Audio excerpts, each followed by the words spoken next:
reparations is always a tough conversation in African American communities, especially over the last week or so. I have been astonished by videos by some black conservatives who shall remain nameless on the reparations issue. Mind-boggling to say the least, but we always focus on why blacks should get reparations. What should be given to us as a people, and then also we focus on the ad hominems of reparations. Well, how do you determine who gets it? What you gonna do with the money? All you gonna do is give it right back. Those are ad hominem reparation arguments, in which I'll do a video on that. But shout out to LER Movement. I will put his link in the description. He made a point. 5 people who are against reparations in the black community. And these are the kinds of people that I think that you cannot work with, okay? I think that we try to work with black people so much, but these groups of blacks are those who are not savable as far as the continuance of building up African American infrastructure or developing things. These are people that I don't feel that you can have a conversation with in this case.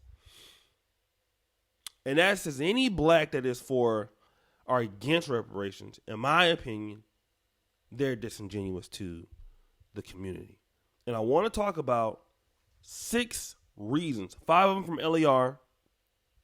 And this is number 1. The non-ADOS black. This is somebody that is from the continent of Africa. This is somebody who's from the Caribbean. These are people who are headbutting into an issue in which they have no dog in the fight, all right? And this is one of the reasons why I myself like to stay out of African politics and African community issues and stuff like that, because, again, I don't want certain people in our issues.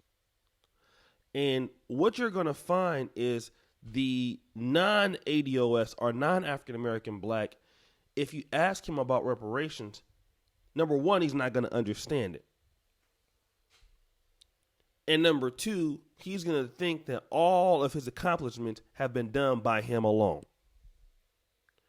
This is what will happen when you listen to some of the Nigerians that are successful, some of the Ivorians that are successful, or Ghanaians, or some of the Jamaicans. Oh, I came over here, nobody gave me nothing. If I can do it, why can't they? This is the argument that they use. But they forget to realize when they came over in 1970 or 1969 or 1981 that there were a group of African Americans and a group of blacks who fought for the rights for them to be here, paved the way for them to be here. If those blacks wouldn't have done that, they would have experienced the same things that others would have faced. They forget to mention that African Americans were giving scholarships at Tuskegee University to continental Africans, that Howard University and other black universities were giving scholarships on a Pan-African agenda to help Africans, that they can go to black communities and be widely accepted while they were still getting discriminated against in major white society. That a lot of Caribbeans and people of that nature used to move into New York City where African Americans were and fit right in those communities and got accepted. And some of those people were contributing into the cause. But the non-ADOS black, he looks at America as it is in 2000 when he got here, or in 1995 where things are more equal. He doesn't understand the history or the legacy of what others had to face. And he doesn't understand that the attack that have happened against African Americans started many years ago, and many of them didn't have to face that dysfunction. It's easy when you move to a new country. All right? Like I moved to Poland from America. If Polish people have been suffering in certain instances for 200 years, I don't know. I can't tell. I can tell you right now that the Africans that are in Poland right now, me being from America, having some of the skill sets and some of the things I'm privy to, my life is way much easier than theirs. It's not that I'm better than them. I come with a set of skill sets that make me have an advantage. And a lot of times people coming from these countries, they may come poor, but they come with certain levels of skills. Some of them come over as doctors, they come over as attorneys, they come over as lawyers, they come over as scientists. Well, they might not be able to do those fields right away. They may have to work a cab job or something like that. But eventually, they're still bright. They still are resourceful people. So it allows them to get ahead. And these are the people who are talking about African Americans who have had this systemic situations against them that have been passed down from generation to generation. You don't know what you're talking about. Okay? Because if you take those same blacks and drop them in Africa, then they'll struggle for a little bit, but then they'll do very well. That's the first group. Second group are the mulatto class. Again, these people have a better dog in the fight, but by not much, okay? Many of them have faced both privileges and attacks. Privileges from they are closer to white, they have been more accepted, they will usually have a little bit more opportunity, but they have also, in the black community, faced some discrimination. Now, they face some things that have helped them also in the black community, but if you look at some of our leaders, many of them have been considered close to mulatto. Frederick Douglass, Langston Hughes, okay, Huey P. Newton, Booker T. Washington, Dr. Charles Drew. Many of these people who were able to basically help the black community, even Joseph Roberts Jenkins, who was first president of Liberia, mulatto. They've had a lot of class availability to them. But yet, they don't want to mention that their comments, because they have white ancestry, that's also helped them to get a better case in black America, in America in general. So they may not need reparations as much because historically they've always had an advantage. But they have a better dog in the fight than the non-African or the non-African American class. Third one. You have the rich and the boule. Your talented 10th blacks. Your blacks that they made it despite the circumstances. And this is going to be close to the sixth one. They've done this, and LAR movement talks about this. They're the boule. The Jack and Jill brothers. Okay? They've always been able to do certain situations. Well, we made it. Why not you? Now, you became big and you became historically wealthy. Now, because you're wealthy, you want to look down on everybody else. But you're the top 1% of blacks. Now, you have a dog in the fight, but everybody can't be you. Nor do you want everybody to be you. That's the third one. The fourth one are the black conservative class.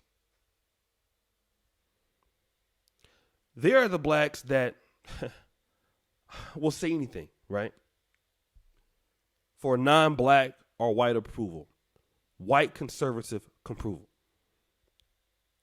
There are many channels on YouTube. I won't call any names. All right.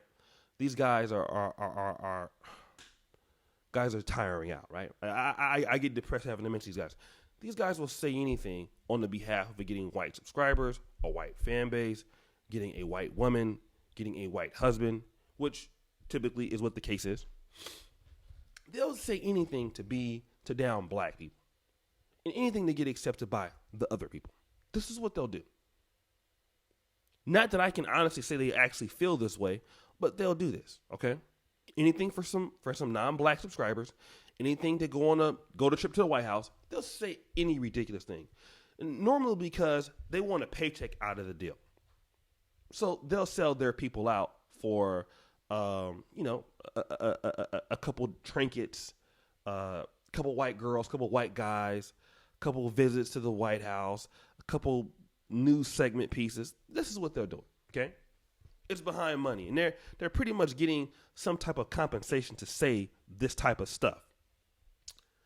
The fifth of it is you have people who don't have any problem with other groups getting stuff. Example, Europeans, example, Asians, other groups who come to the country and get help. After African Americans, we know that Israel gets billions of dollars. We know that the Japanese got money. These are groups of people who get money and get help. Dr. King talked about this. Europeans got land and a head start. These blacks don't care anything about those groups who got handouts to come to America and do well. As far as those who came after blacks. But they always have a problem with blacks getting anything. Right? We have these people. And sixth, this is the American Dream Negro. Now, he's very similar to the Boule class. But the American Dream Negro, he's the guy that came from nothing and worked his way up, okay? Now, he doesn't get to the Boule class, but he gets to the middle class. Your typical military person. Your typical police officer, okay? Your typical skilled tradesman or skilled labor person, your typical doctor or attorney. He's the person that came from nothing and made it to the middle class. Right? And if he can do it, why can't you? He's not citing the fact that he might have had a stable family structure. He's not citing the fact that people looked out for him. He got mentorship. He's only citing the things that he did on his own. So if he did it, everybody else should be able to do it. And he's very similar to the Boule, only he's just only a middle class person, 2 paychecks away from getting fired. And these are the 6 types of people who have problems with reparations. Now listen, guys, I want to thank you guys so much for the support. Make sure you comment and subscribe. Let me know if you agree with it. We have this show on the Sunday Rumble. What do you think about this particular topic? Are you somebody that has problems with reparations? Are you against it? If not, comment below. Let me know why. Subscribe, hit the bell on the channel, y'all. Patreon.com/Negro Manosphere. Support the movement. Support the channel. Support Black Male Media. We have our Manosphere Awards. I'll put the link on there in the first comment. You can subscribe to that. Make sure that you go vote for the brothers in the Black Manosphere, for the Writer of the Year, you Black YouTuber of the Year, all of that stuff. And as you know, the buffoonery remains at an all-time high. I'm out.